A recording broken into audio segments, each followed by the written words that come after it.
One of the most inspirational, forward-looking development meetings ever to take place in Galway in the modern era was organised in September 2021 by the Galway National Park City initiative for the benefit of the councillors and officials of Galway City Council. Chaired by Micheál Ó Cinnéide, ex-director of the Environmental Protection Agency, and formally launched by Mayor Colette Connolly, with the champions of the Galway National Park City in attendance, presentations were made by an array of world-renowned London-based developers, as well as a senior official at Cardiff Council, the chief executive of World Urban Parks and former senior government official in Australia, a former European Union official recently involved in the development of the Green Deal, and the founder of the London National Park City. All these experienced and highly respected individuals spoke of their support of the National Park City designation and the benefits that it could bring Galway.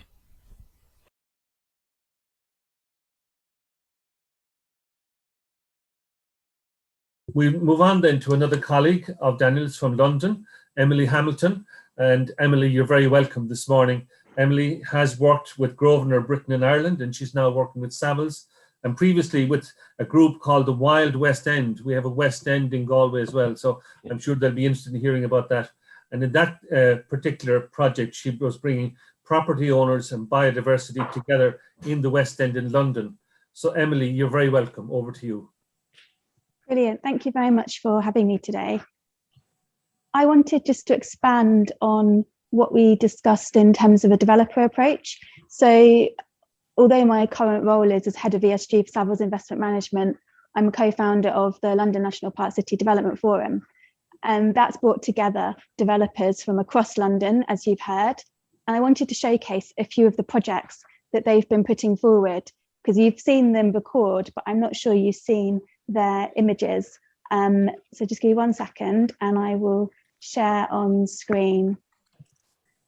So as you heard from Matt and from Julian, what we have happening already across London in terms of development are lobbying on placemaking, creating accessible public realm, working in partnership to create greater green infrastructure, as well as looking at how we are developing guides and information. But what we are finding isn't happening is bringing together developers across London to actually start to share their experiences. And that is what we are doing through the London National Park City Developers Forum. So we have 12 leading developers, all committed to the London National Park City vision, which Dan has so eloquently shared.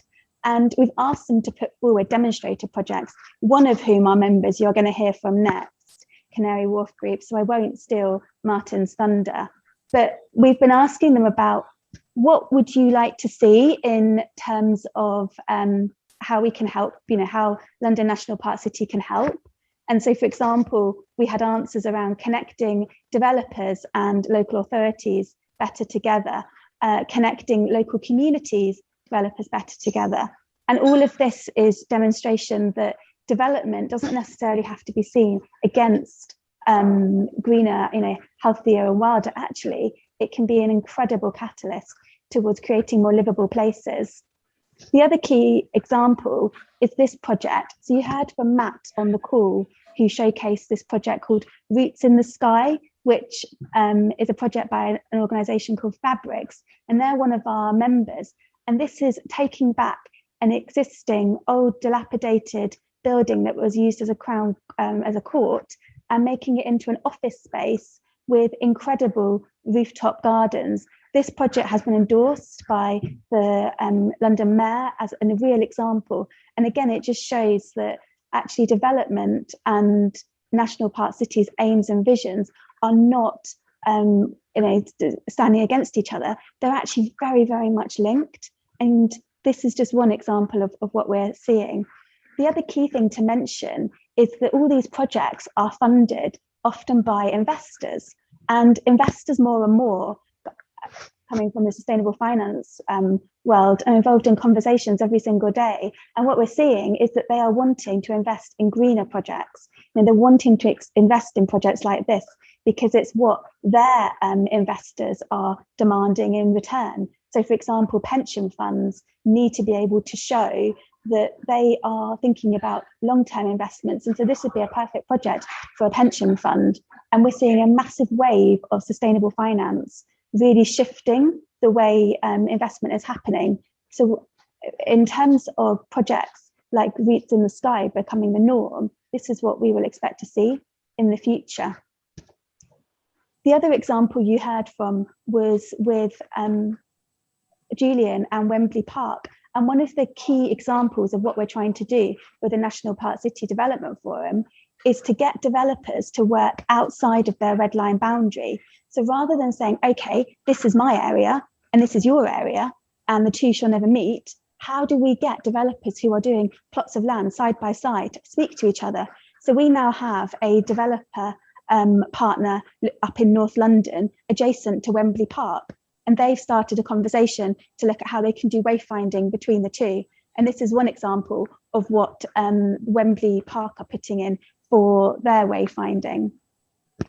So I just wanted to sort of leave you on that note that development isn't necessarily at odds with the National Park City vision. As you've heard from so many people, it is very, very much part and parcel of doing great places.